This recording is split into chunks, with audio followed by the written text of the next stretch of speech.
Sabihin ko lang, mga kababayan ko, yung biro ko sa jet ski, sinabi ko yan, kampanya. Hindi pa ako presidente, hindi ko pa sigurado manalo ako.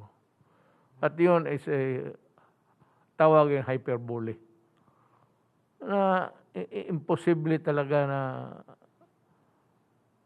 sa ngayon gamitin mo yung kita mo ngayon karami na natuloy ng barko ng rumamit tuloy. But we have a stand here, and I want to state it here and now again, that yung mga barko natin, nandyan ngayon sa Pag-asa o saan pa, we will not move an inch backward. Ayaw ko makipag-away nga sa China. Ayaw ko lahat. Inuulit ko, may utang na loob kami. Malaking utang na loob. Buhay ang tinulong niya sa amin. Pero yung ano naman ng bayan namin, sana maintindihan ninyo. Kung hindi ninyo maintindihan, magkakaroon talaga kayo ng problema. But please understand us because these things are what's supposed to be done by any president of any self-respecting republic. Itong inhiningi nila, puro papel. Tapos na ICC na nagbigay na ng desisyon, nanalo tayo. Ano pa papel gusto niyo papuntahin ako doon sa... Kailan pa ba naging useful yung United Nations? Kayo lang dyan. Kayo kasi mga puro papel kayo, puro theory. Hindi ninyo alam kung gaano kahirap kung magpasubo ang Pilipinas.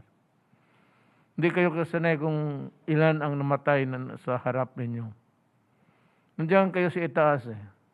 Kami dito sa baba, ilang beses. I have seen so many deaths in my lifetime that maraming na nakita ko sa harap ko, sa kamay ko, bomba nandyan.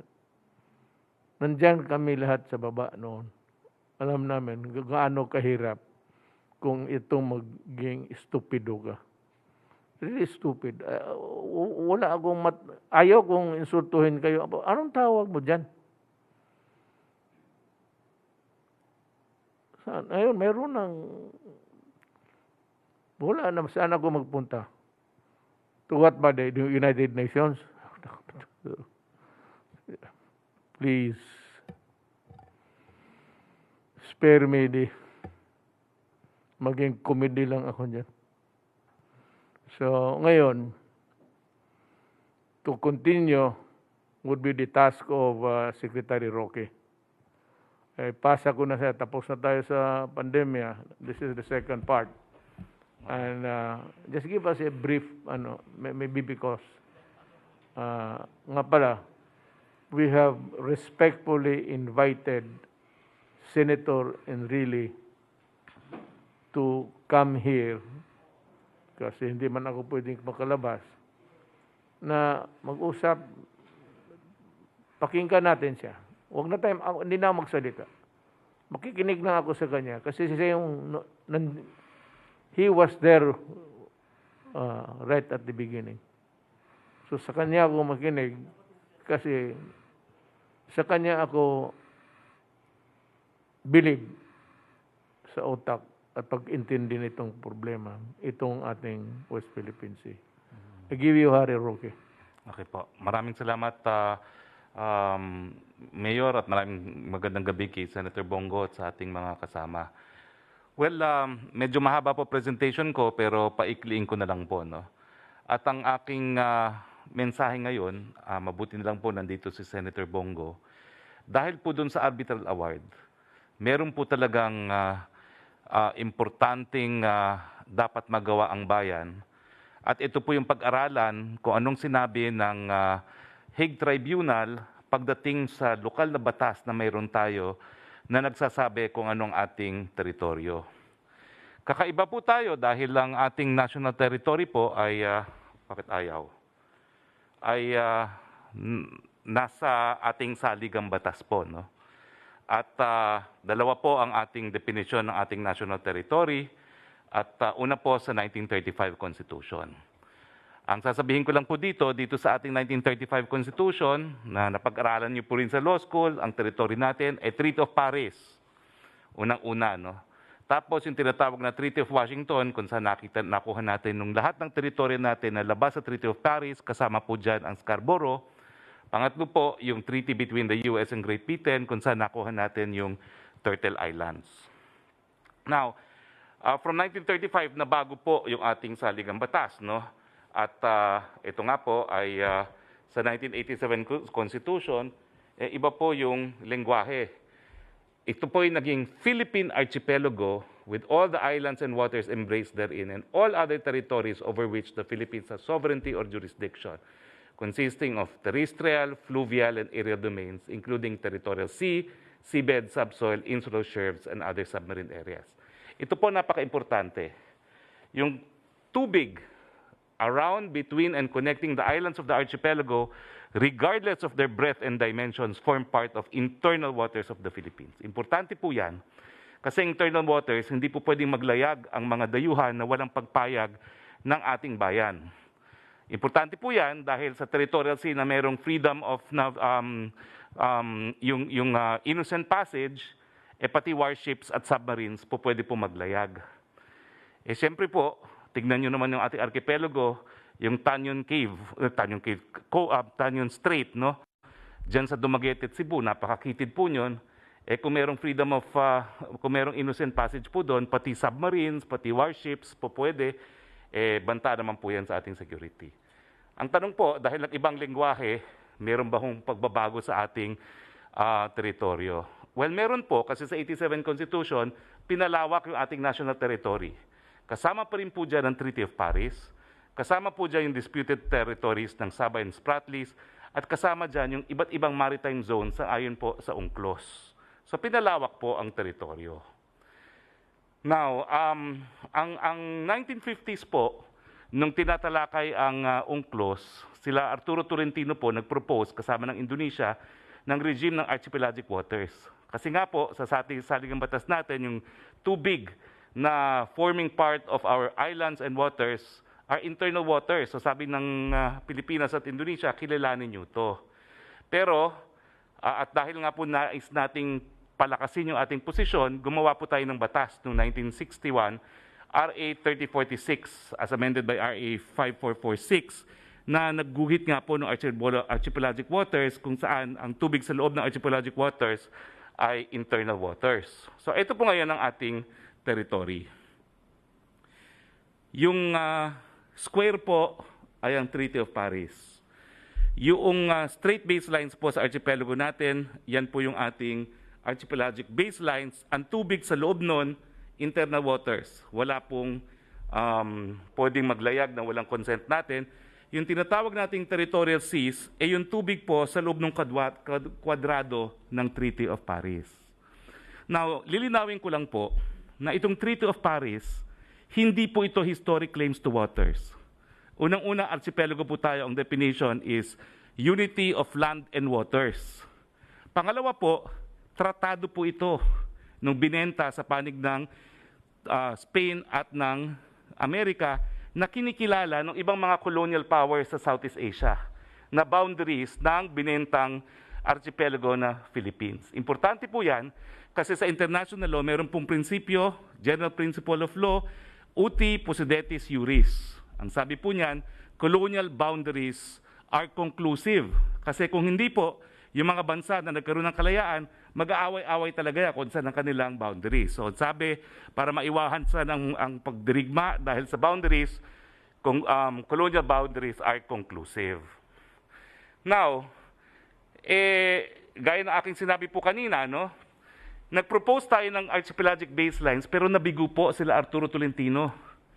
Ang nais nila, yung water sa loob ng ating baselines are internal waters, hindi po nila nakuhang suporta ng daigdig. Ang nangyari po, nagkaroon ng archipelagic waters sa UNCLOS na subject to innocent passage, yung ating archipelagic waters, at subject to overflight. Pero hindi na po nagreklamo sila Arturo Tolentino kasi hindi naman mandatory na bumuo ka ng batas para gawing archipelagic waters yung karagatan mo kung ayaw mo.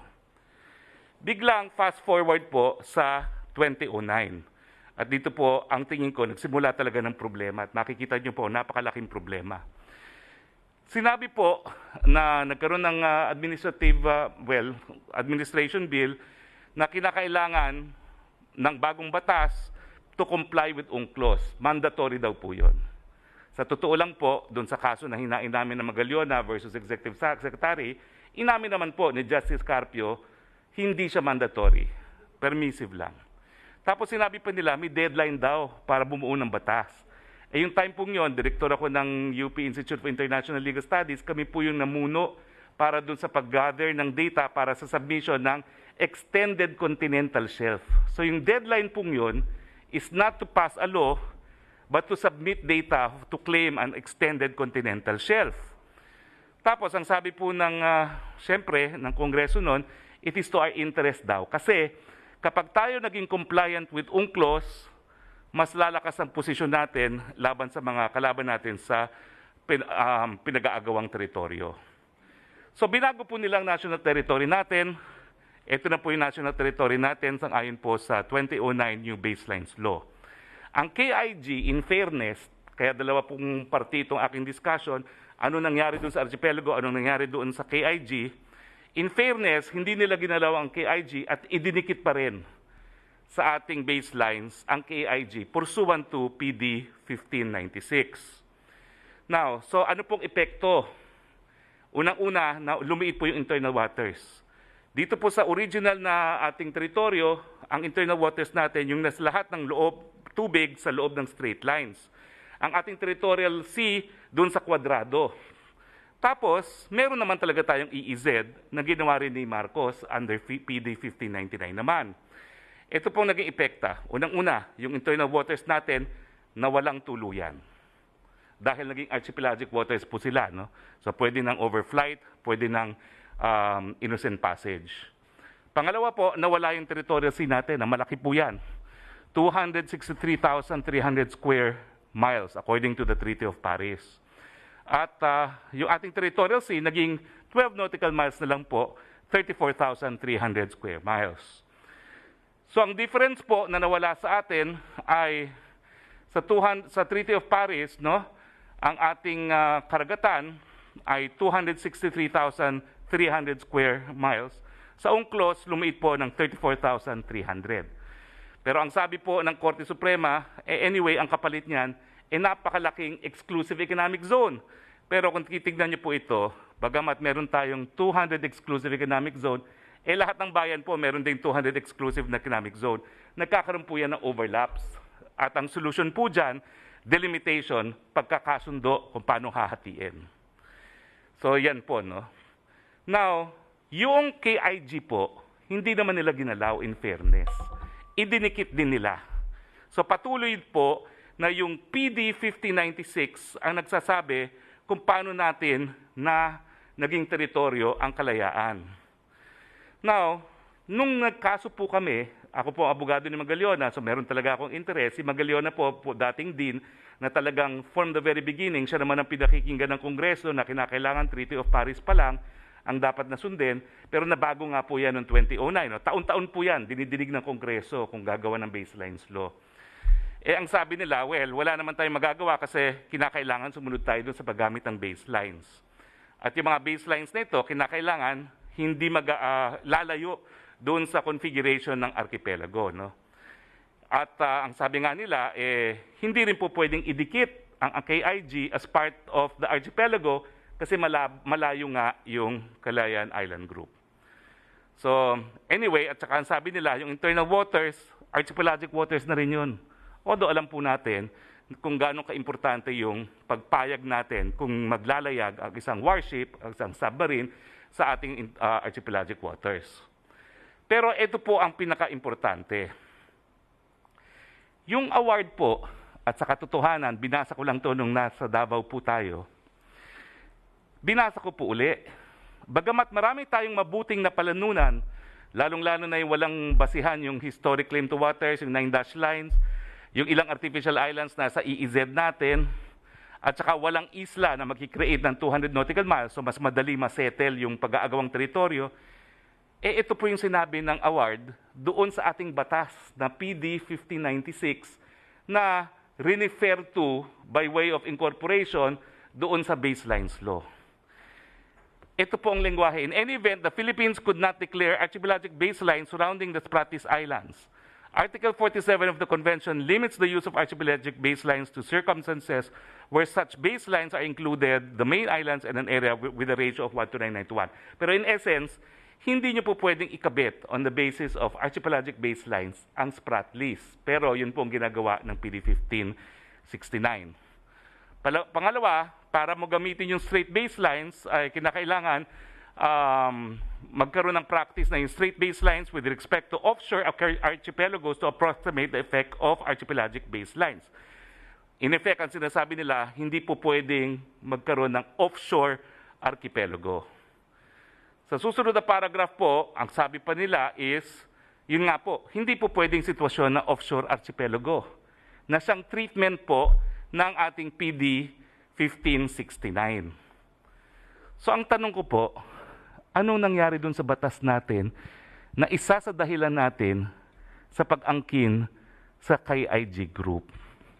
Malinaw po sa mga paragraph nito na habang dineclare ng UNCLOS Tribunal na walang legal na basihan ang 9 dash lines, sinasabi rin ng tribunal na wala ring legal na basihan ang PD 1569.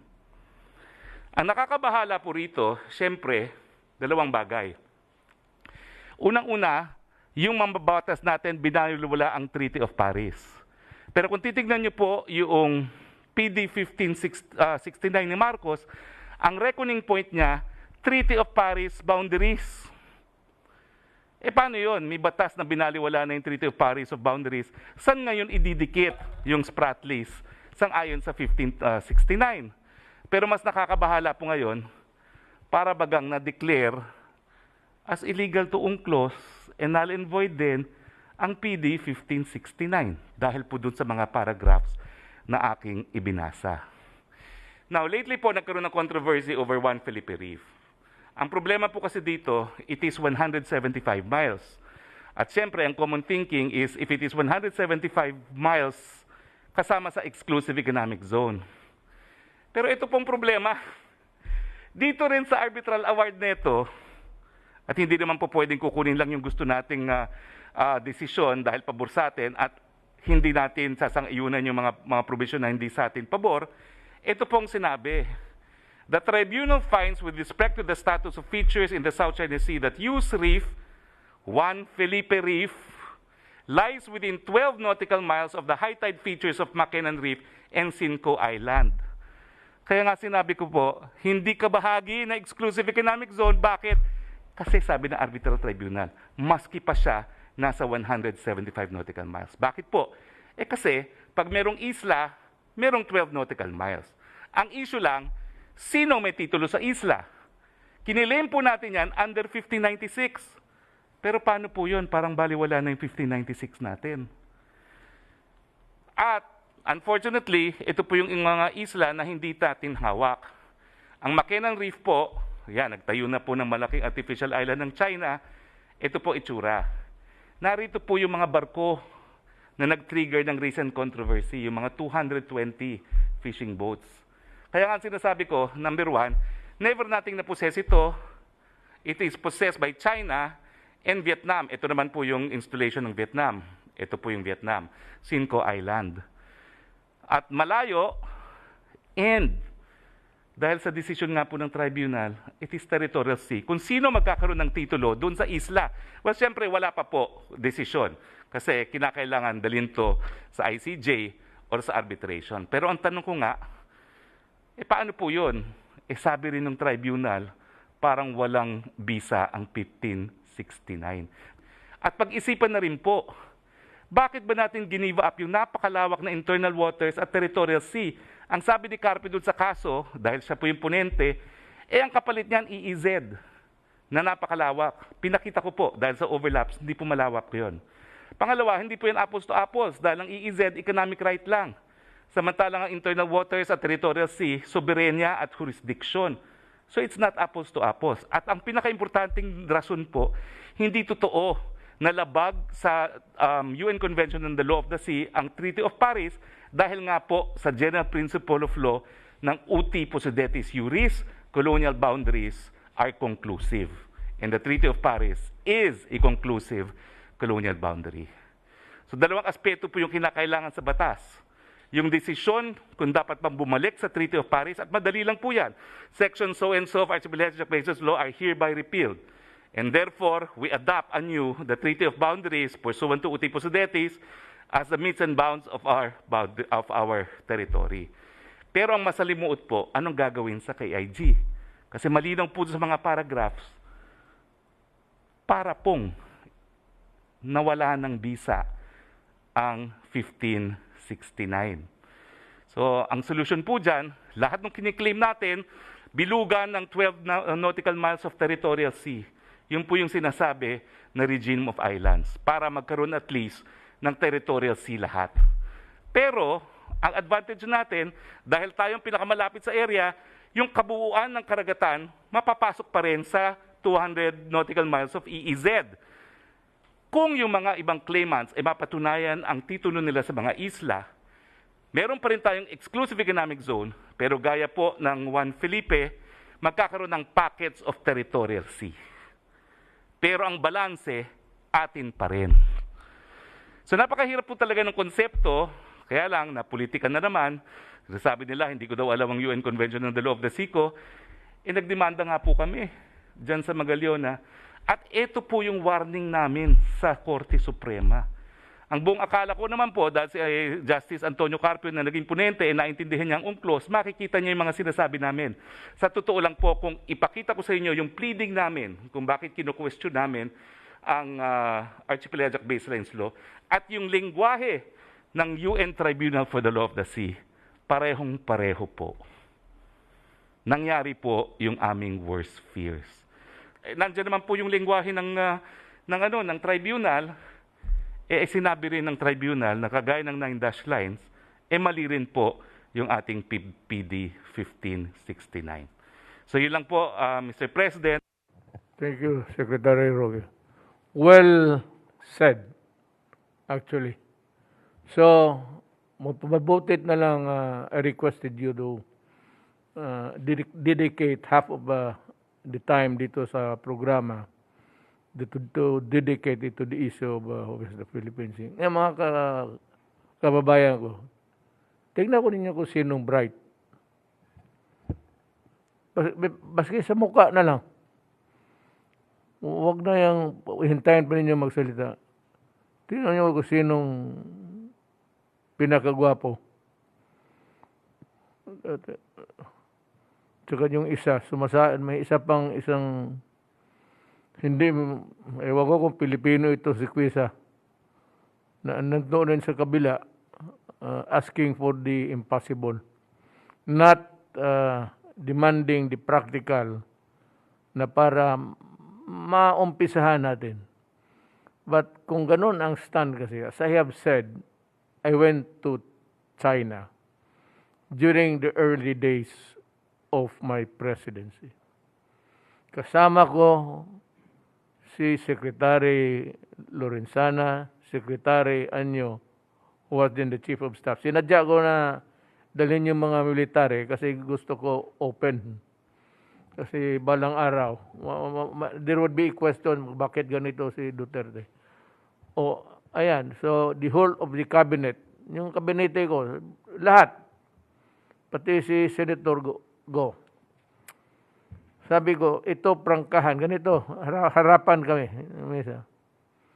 Sabi ko, Mr. President, I'd like you to know that one day I may start to dig my oil in the Philippine territory. Tapos, si President Xi Jinping, hindi kaagad sumagot. He took a deep breath. Sabi na, Wala siyang sinabi ng rason. Sabi niya, please do not do that because there will be trouble. So, what more language do I need to hear? Nasasabi ko na hindi talaga bibitawan niya. Kasi yung trouble is war. Kung papel-papel lang, hindi madala yan. You have to go there. Sana noon pa, bumalik sila, dala-dala nila yung Amerikano because it was the Americans who brokered the critical talks to solve the impasse there. Na dalawang two countries having their ships in the midst of that sea. Yun ang critical point doon. So, just to show you na hindi na ito madala ng papel. Yung sinasabi na piece of paper, it's really a piece of paper. Well, you wave it in front of the face of the Chinese. Sabihin niya, you throw it to the basket, to the trash can. We do not honor it. It's yours. First, actually, and the foremost, we were not a party to that case that you won. Hindi sila kasali. They never participated. So, ang problema, was that enough jurisdiction really na masabi na. Pero basta tayo, we just went on to prove our case and we won. Nanalo tayo dyan, and I affirm that I believe it its entirety. So, ang problema is the implementation. Sino ngayon ang magtulong sa atin? Alam mo, totoo, ito ang pinakasekreto sa lahat. Sabihin ko na lang sa inyo ngayon, pipilitan ako. Ang gusto ni Albert, pati ni Carpio, mali nila yon. Nagkamali sila doon. Sabi nga ni Secretary Roque, si Carpio in his decisions made the wrong assumptions there. Tapos ito naman si Albert was the one who received the message from Quisa, from the State Department. Kasi inambitan na ni Quisa ngayon eh. Ngayon lang ito lumabas. My God. Tinago nila yan. Na yung pala galing doon kay Ambassador Quisa, pinasa sa ating gobyerno, pinasa ni Pinoy doon kay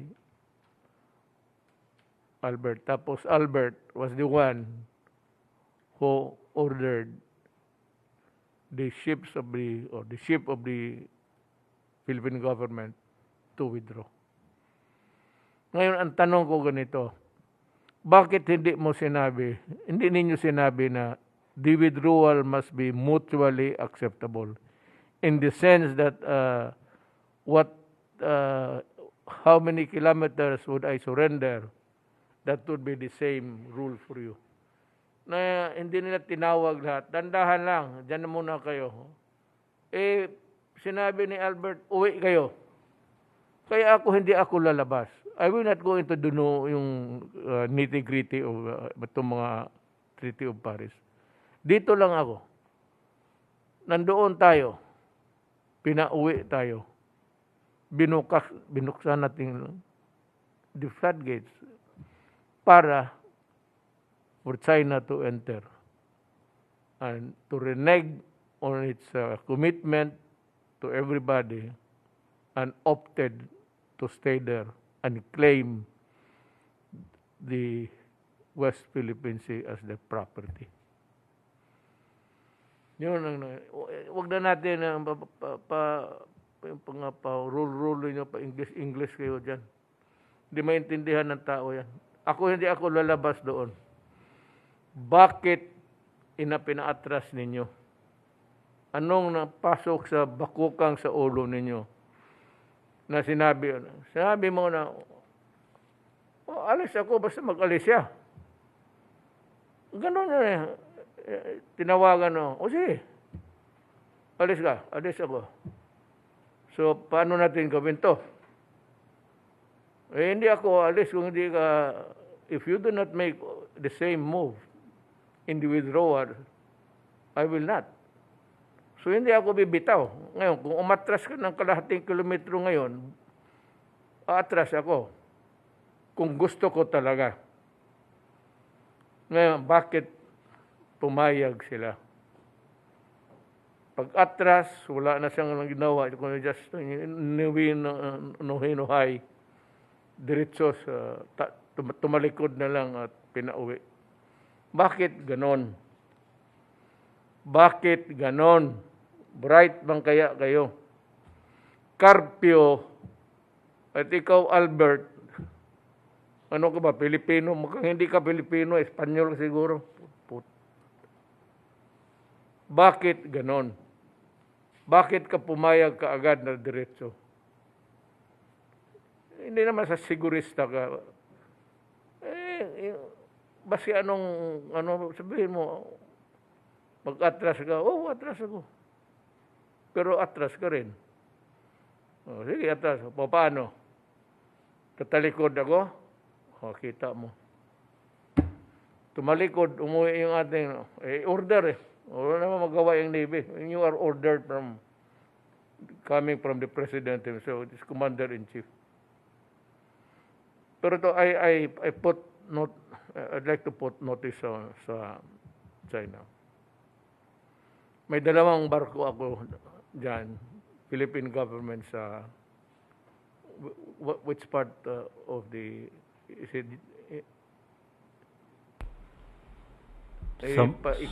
paikot-ikot tayo. Paikot-ikot dyan sa may bandang Kalayaan Island Group natin, Mr. President, hanggang dyan sa Mischief Reef. Yung maraming shoal doon, nagpaikot-ikot sila doon. Well, anyway, yung sana, it was a 4 months gambol. Totoo lang. Parang ito yung nangyari sa sobra ka pabright paek-ek ng mga expert. They refuse to look at the environment or the problem in yung totoo, yung practical.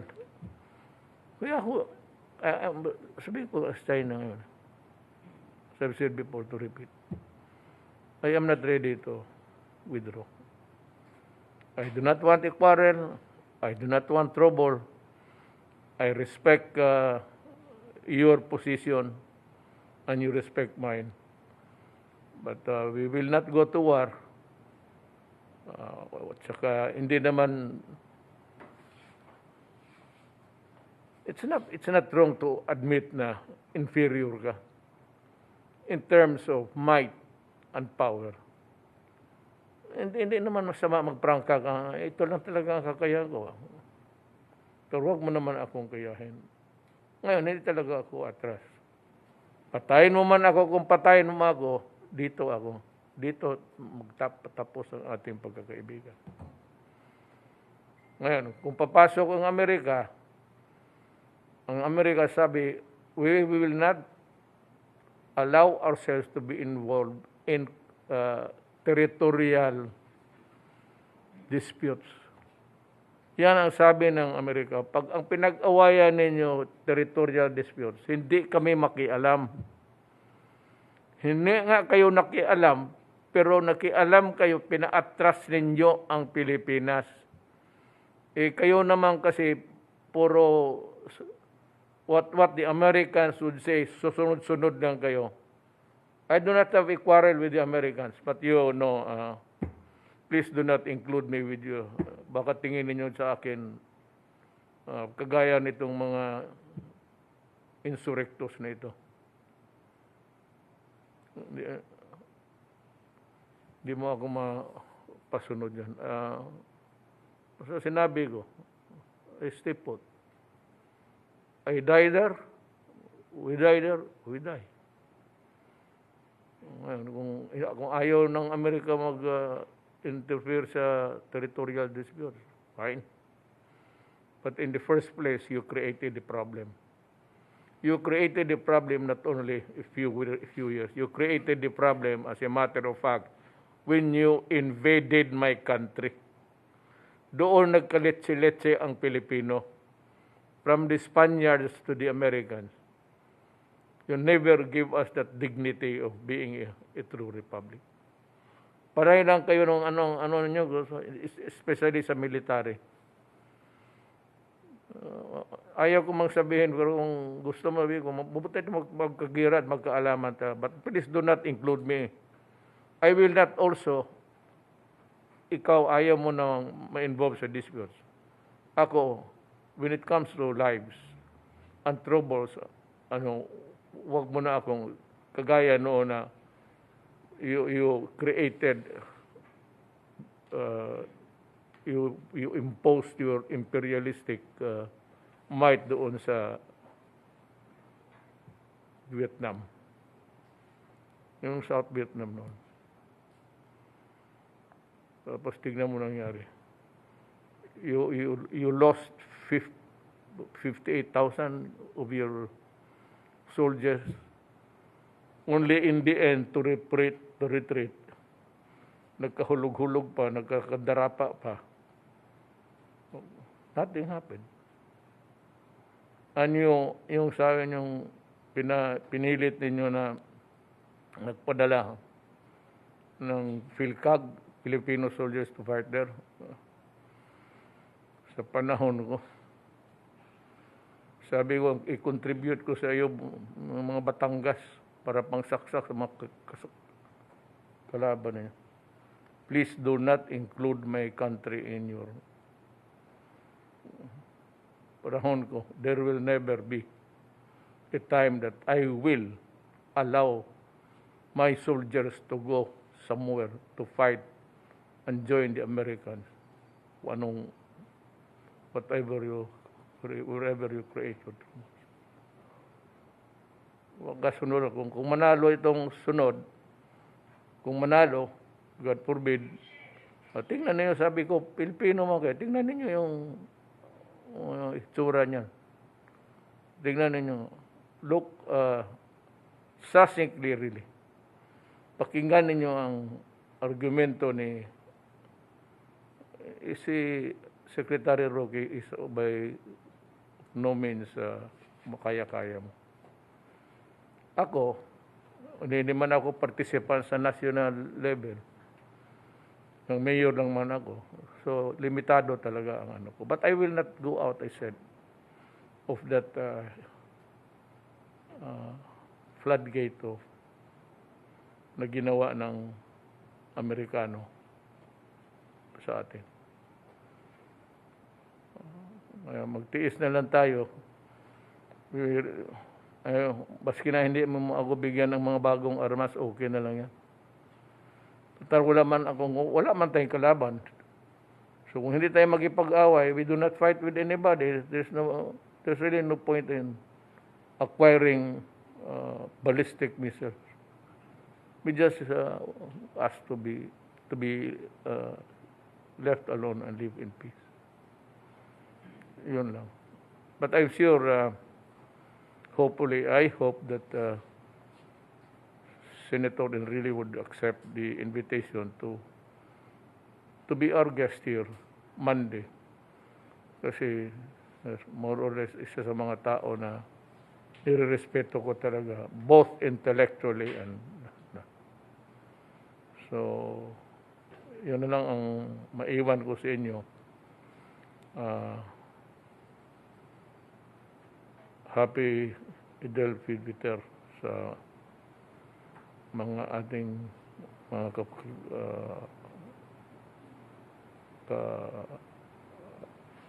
kaka-Pilipino, the Filipino Muslims dito sa atin and everywhere. I just say that I hope that this joyful day will bring you peace and inyong outlook of what we are here for in this planet. Maraming salamat po.